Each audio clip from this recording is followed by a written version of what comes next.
Welcome back to study अड्डा। Good morning all of you friends. आज है 20 सितंबर और 20 सितंबर से बनने वाले सभी इंपॉर्टेंट करंट अफेयर क्वेश्चन को डिस्कस करेंगे। क्वेश्चन से रिलेटेड फैक्ट बताए जाएंगे। वीडियो के लास्ट में आपसे क्वेश्चन भी पूछा जाएगा जिसका उत्तर आपको कमेंट बॉक्स में देना है।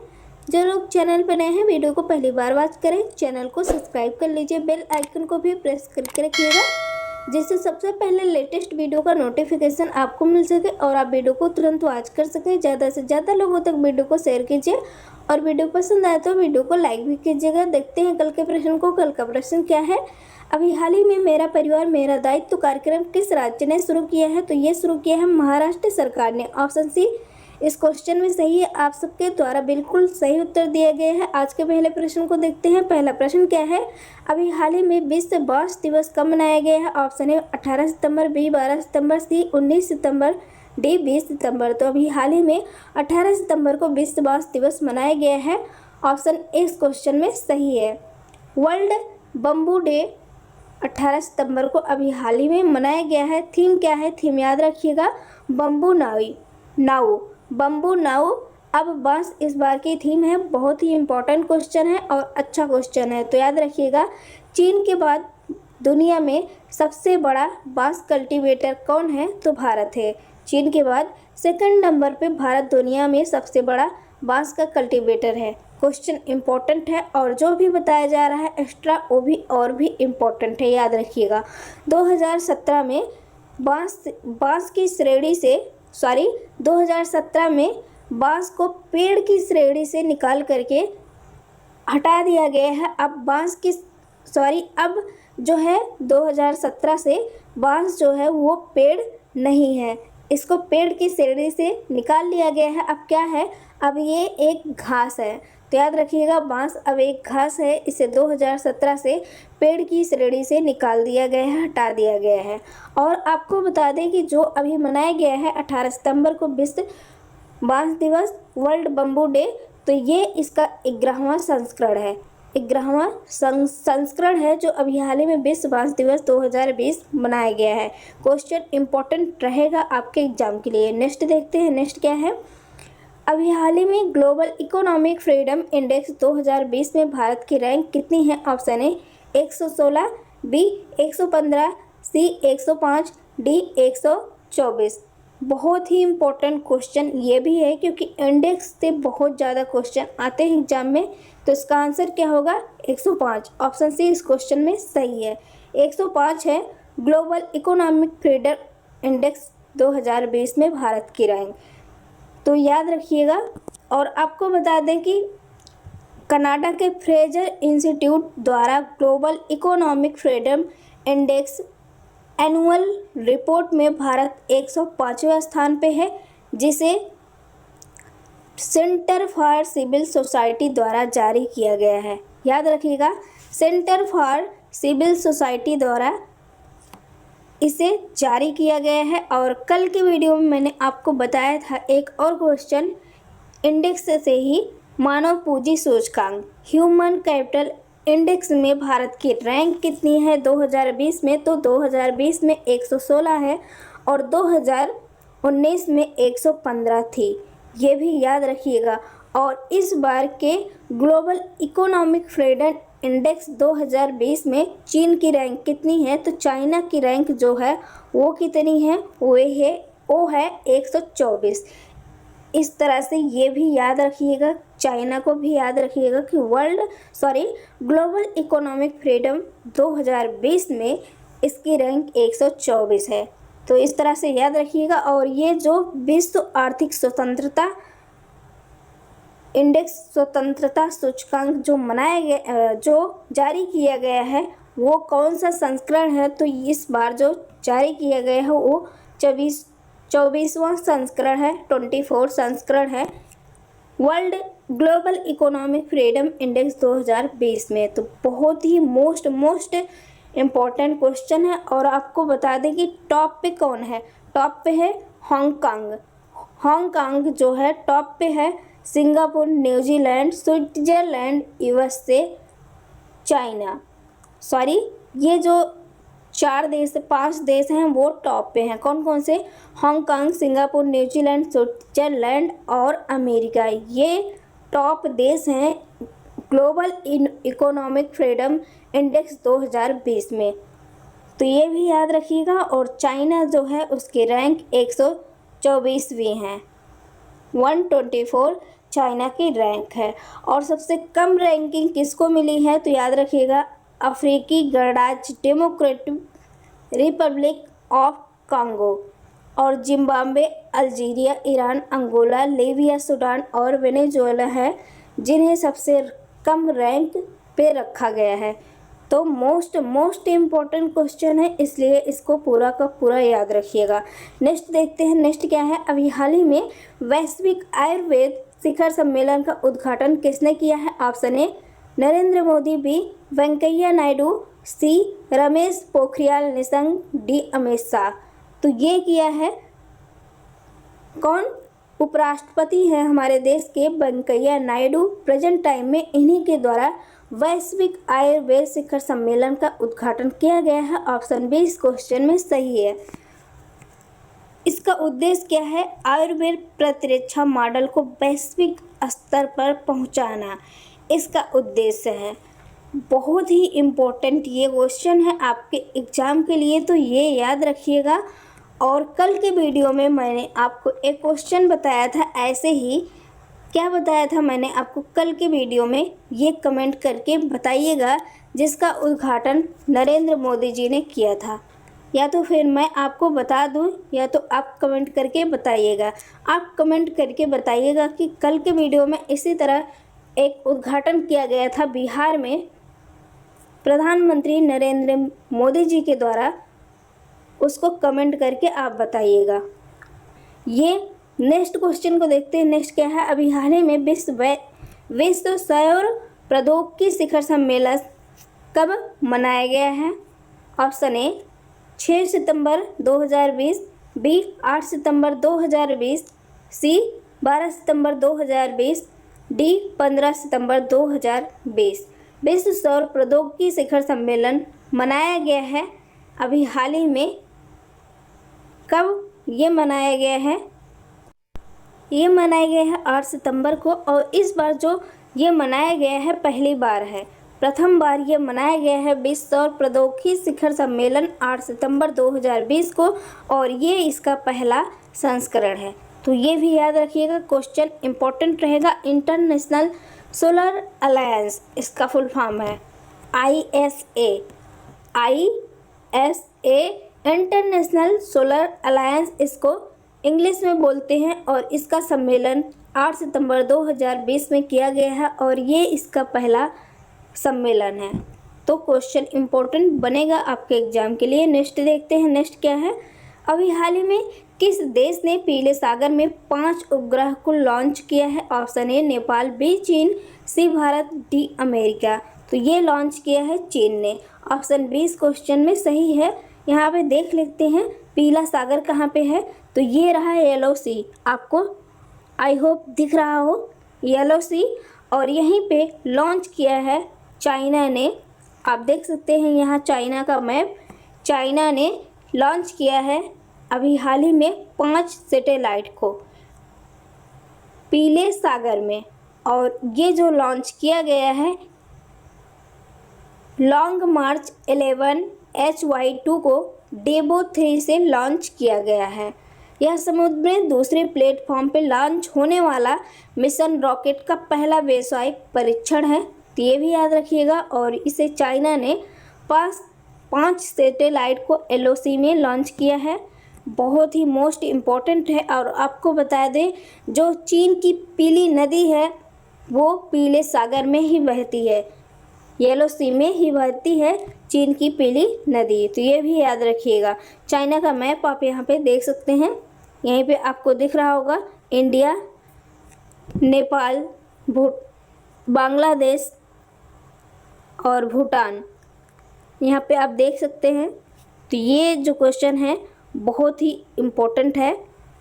चाइना की कैपिटल बीजिंग है, यहाँ पे आप देख सकते हैं। और इसके जो आसपास के पड़ोसी देश हैं मंगोलिया, कजाकिस्तान, रसिया भी यहीं ऊपर है। तो इस तरह से आप देख सकते हैं मैप में बहुत ही इम्पोर्टेंट कराया जा रहा है क्वेश्चन। येलो सी यहाँ पे है। नेक्स्ट देखते हैं, नेक्स्ट क्या है। अभी हाल ही में स्वतंत्रता कैफ़े का उद्घाटन किस राज्य में किया गया है? सॉरी, ये है स्वच्छता कैफ़े। स्वच्छता कैफ़े का उद्घाटन किस राज्य में किया गया है? ऑप्शन है उत्तराखंड, बी असम, सी उत्तर प्रदेश, डी हिमाचल प्रदेश। तो ये किया है हिमाचल प्रदेश ने स्वच्छता कैफ़े का उद्घाटन अभी हाल ही में किया है। ऑप्शन डी इस क्वेश्चन में सही है। आपको बता दें कि एक सोलन जिला है, सोलन जिले के नालागढ़ में किया गया है। हिमाचल प्रदेश के सोलन जिले में एक नालागढ़ है, वहीं पर किया गया है और इसे किया है, इस स्वच्छता कैफ़े का उद्घाटन किया है सीएम जयराम ठाकुर ने पीएम मोदी के 17वें जन्मदिन पर किया है। अभी हाल ही में आपको बता दें कि 17 दिसंबर को पीएम मोदी जी का जन्मदिन मनाया गया था और जो जन्मदिन मनाया गया था वो 17वां था, 70 था। तो इस जन्मदिन पर सीएम जयराम ठाकुर ने स्वच्छता कैफ़े का उद्घाटन किया है। बात हुई है हिमाचल प्रदेश की, तो यहाँ मैप में देख लेते हैं। ये रहा हिमाचल प्रदेश का मैप, यहाँ पे आप देख सकते हैं ये हिमाचल प्रदेश है।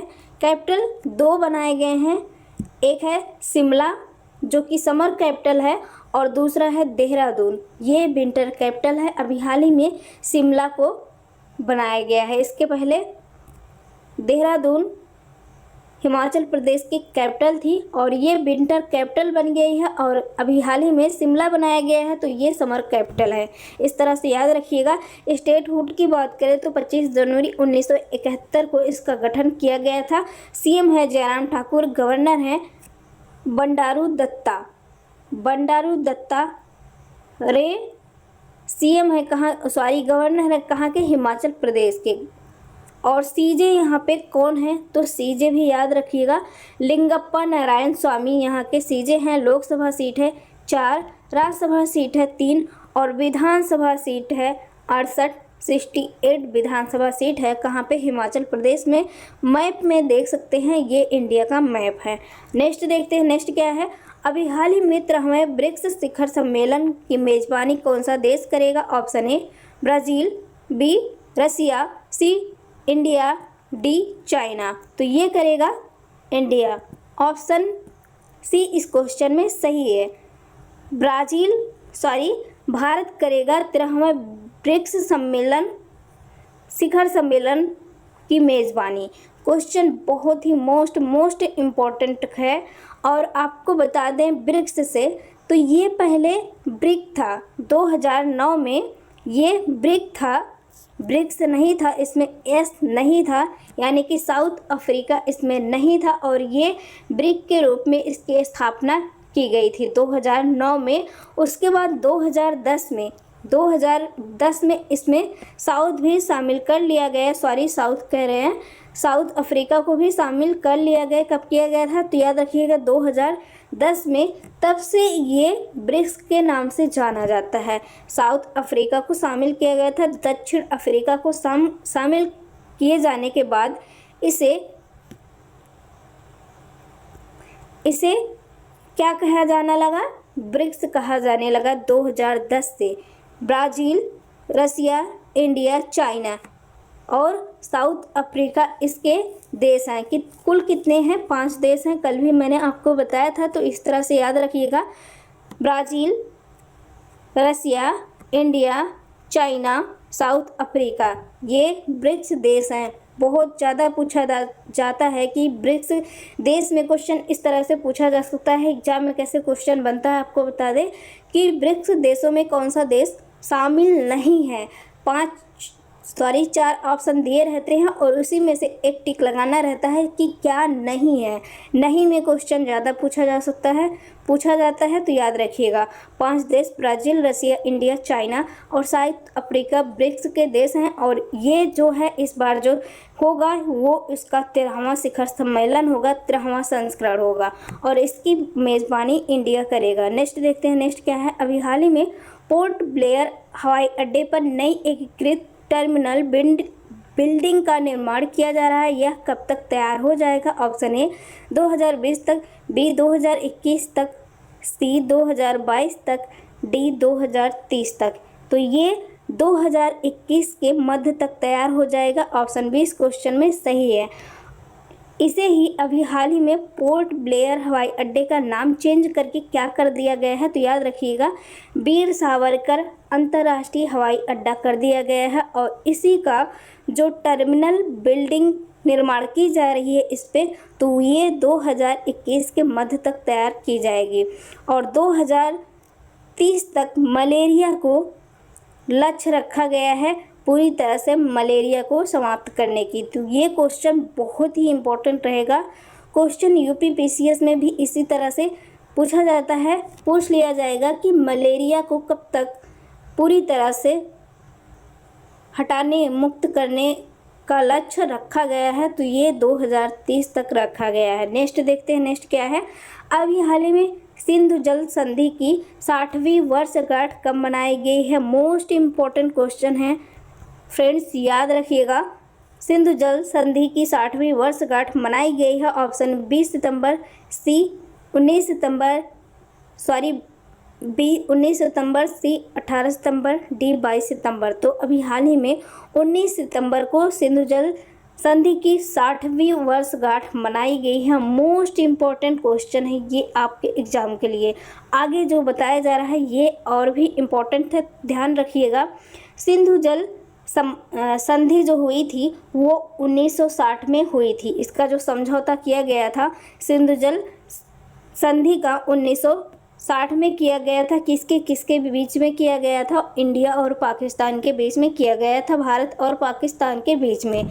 इसमें 6 नदी शामिल है, 3 भारत में और 3 जो है पाकिस्तान में। 3 नदियों का जल जो है भारत में और 3 नदियों का जल पाकिस्तान में बहता है। तो याद रखिएगा, क्वेश्चन बहुत ही इम्पोर्टेंट कराया जा रहा है। 19 सितंबर 2020 को विश्व बैंक ने इसमें मध्यस्थता भी की है। और आपको अब बताने जो जा रहे हैं वो और भी इम्पोर्टेंट है। ब्यास, रावी, सतलज का पानी पे नियंत्रण किसका है? तो भारत का। ब्यास और क्या बताया मैंने, रावी और सतलज, इन तीन नदियों पे किसका नियंत्रण है जल पे? तो भारत का है। ब्यास, रावी, सतलज, इस पे भारत का नियंत्रण है पानी पर। और सिंधु, चिनाब, झेलम, सिंधु, चिनाब, झेलम, इस पे किसका नियंत्रण है? तो याद रखिएगा, इस पे पाकिस्तान का नियंत्रण है। इन 3 नदियों पे पाकिस्तान का नियंत्रण है और जो है ब्यास, रावी, सतलज पे भारत का नियंत्रण है। तो इस तरह से ये क्वेश्चन और भी इम्पोर्टेंट, मोस्ट इम्पोर्टेंट क्वेश्चन है, बहुत ही इम्पोर्टेंट क्वेश्चन है। कई बार क्वेश्चन पूछा गया है कि किन किन नदियों पे भारत का नियंत्रण है, किन किन नदियों के जल पर भारत का नियंत्रण है और किन किन नदियों पर पाकिस्तान का नियंत्रण है। ऐसे क्वेश्चन पूछे गए हैं, तो याद रखिएगा। और सिंधु के 16% जो जल है वो भारत भी यूज कर सकता है, बाकी पानी पर जो नियंत्रण है वो पाकिस्तान का है। सिंधु, झेलम और चिनाब नदियों पर पाकिस्तान जल का नियंत्रण है और सतलज, ब्यास, रावी, इस पे भारत का नियंत्रण है। नेक्स्ट देखते हैं, नेक्स्ट क्या है। अभी हाल ही में कोविड-19 के कारण PR कृष्ण का निधन हो गया। ये क्या थे? ऑप्शन ए आयुर्वेदिक विशेषज्ञ, बी संगीतकार, सी सामाजिक कार्यकर्ता, डी पत्रकार। तो ये एक आयुर्वेदिक विशेषज्ञ थे जिनका अभी हाल ही में यहाँ इमेज भी देख सकते हैं। तो याद रखिएगा, इनकी इमेज देख के भी आपको याद रहेगा कि ये एक आयुर्वेदिक विशेषज्ञ थे जिनका अभी हाल ही में निधन हो गया। किसके कारण हुआ? तो कोविड-19 के चलते हुए इनका निधन हुआ है। नेक्स्ट देखते हैं, नेक्स्ट क्या है। अभी हाल ही में विश्वकर्मा पुरस्कार कितने श्रेणियों में दिया गया है? ऑप्शन ए 14 श्रेणियों में, बी 34 श्रेणियों में, सी 15 श्रेणियों में, डी 35 श्रेणियों में। तो अभी हाल ही में 14 श्रेणियों में विश्व पुरस्कार विश्वकर्मा पुरस्कार दिया गया है और ये 14 श्रेणियों में 34 संस्थानों को दिया गया है।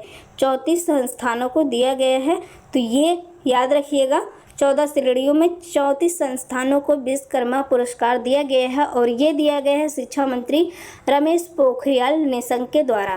तो ये याद रखिएगा फ्रेंड्स। ये रहे आज के 11 मोस्ट इम्पॉर्टेंट क्वेश्चन। आज के प्रश्न को देखते हैं जिसका उत्तर आपको कमेंट बॉक्स में देना है। अभी हाल ही में जारी ईज ऑफ डूइंग बिजनेस में उत्तर प्रदेश कौन से स्थान पे रहा है? ऑप्शन ए पहले, 2 बी दूसरे, सी तीसरे, डी चौथे। तो याद रखिएगा ये क्वेश्चन इम्पोर्टेंट है, जिसका